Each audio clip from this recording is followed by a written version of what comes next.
Michael T. Porter here. Welcome to Rooted in Music TV, where everything that we discuss, everything we talk about is rooted in music, from lyrics to news, all this good stuff. All my music lovers, what's going on? I got another bomb episode for y'all.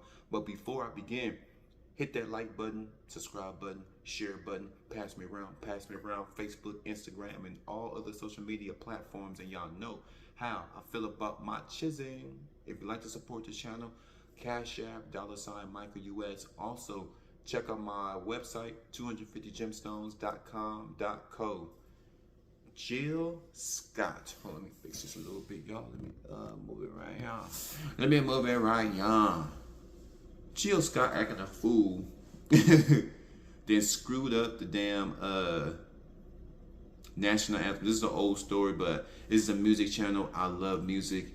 And I think with my personality and put my spin on it, I know you guys want to hear what I got to say about it. I love me some Jill Scott, but she did screw up the national anthem. There's just some things that we just can't do. This is according to Los Angeles Times. If you guys want to check out the article, it's written by Jonah Valdez. I believe that's Latino descent.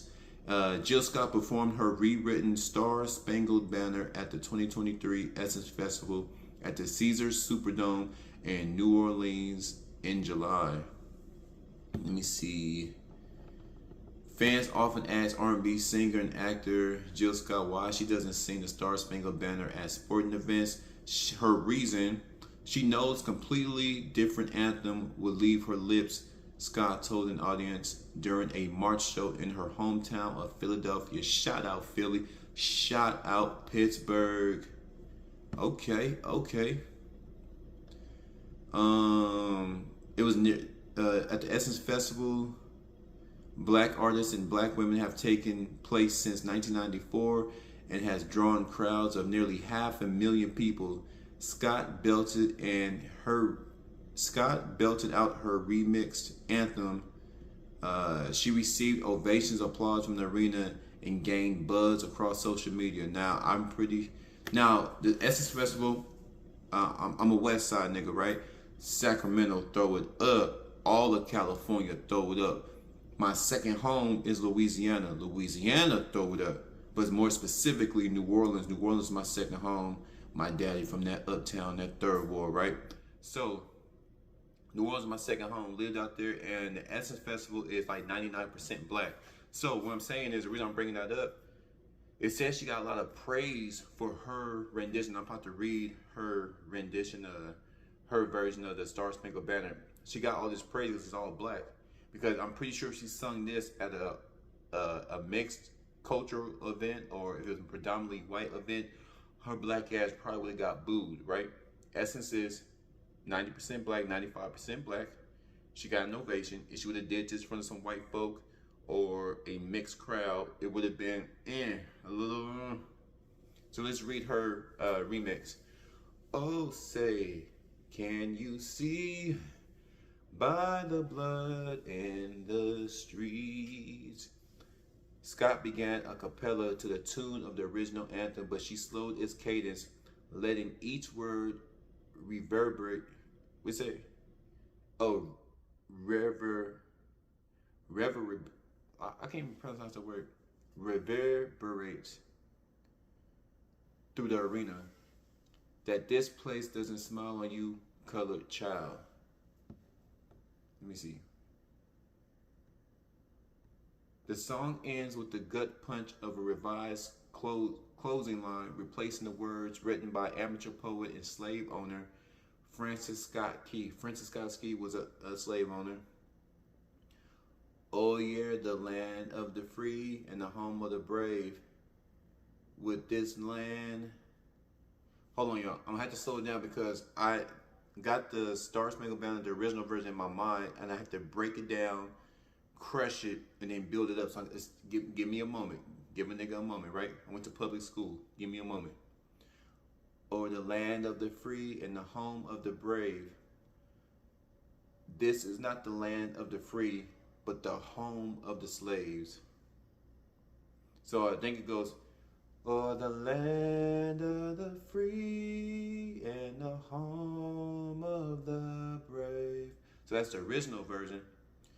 This is not the land of the free, but the home of the slaves.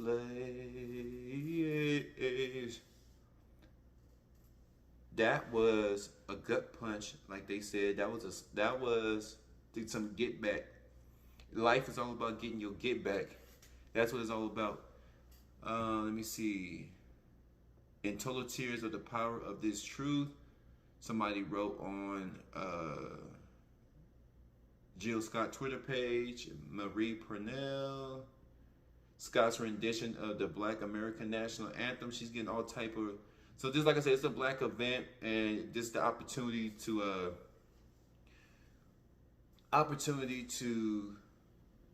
get that get back with America, especially white America. In conclusion, y'all like to know my opinion? Would y'all like to know my deepest opinion about Jill Scott remixing the national anthem? Of course you do. That's why your ass is here. A part of me, the nigga inside of me said, brava, brava, brava, brava. Because one thing about this country, not all white people, but white people do not take accountability, but they're always preaching that other cultures need to take responsibility and it's our own fault for the conditions, right? Even though they're 70%, and how is it that you're 70%, the country is screwed up, but you don't want to take accountability and say, you know, we screwed up, we're not doing things the right way.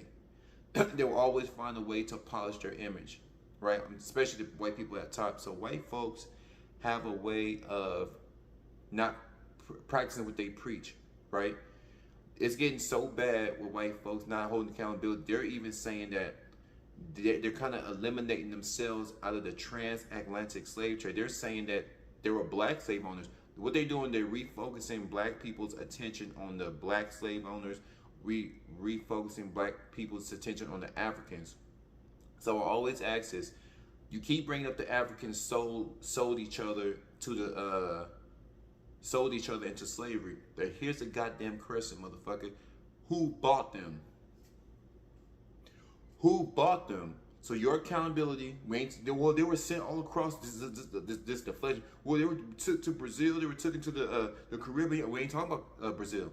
We ain't talking about the Caribbean islands. We ain't talking about Honduras. We are talking about America, because we don't live in them goddamn countries. We live here. And what we're saying is your way of thinking, how this country got established, how your viewpoints about black people, it still sticks today. Not all white people are racist. We know that. We ain't talking about y'all. Y'all the good ones. Y'all the ones that can come to the barbecue.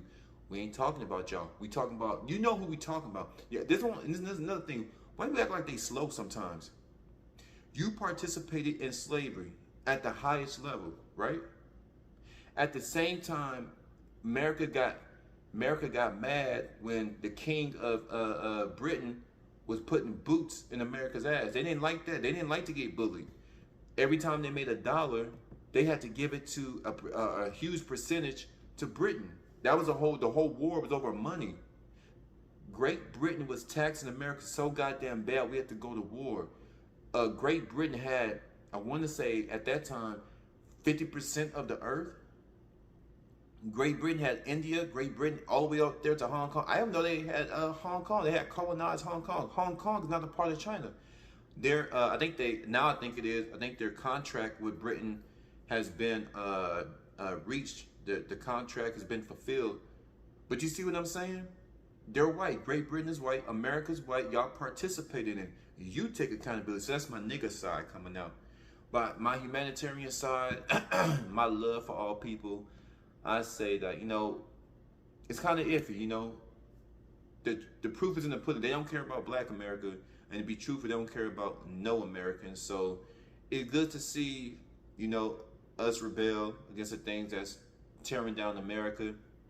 But humanistically, just from an intellectual standpoint, you know, all I'm going to say is we got to be careful with our words, because there's really people that, you see how I can compartmentalize, I can put my thoughts here, I can just talk about the past, present, and future, I can talk about all cultures, I can talk about the human race, I can just talk about black folks, I can just talk about myself. I know how to separate all of it. A lot of people they have a one-track mind. They just separate this hate white folks, hate white folks, hate white folks. I'm not on that. I know from experience there's good blacks, there's terrible blacks, there's good white folks, there's terrible white folks, and then each race is like that, right?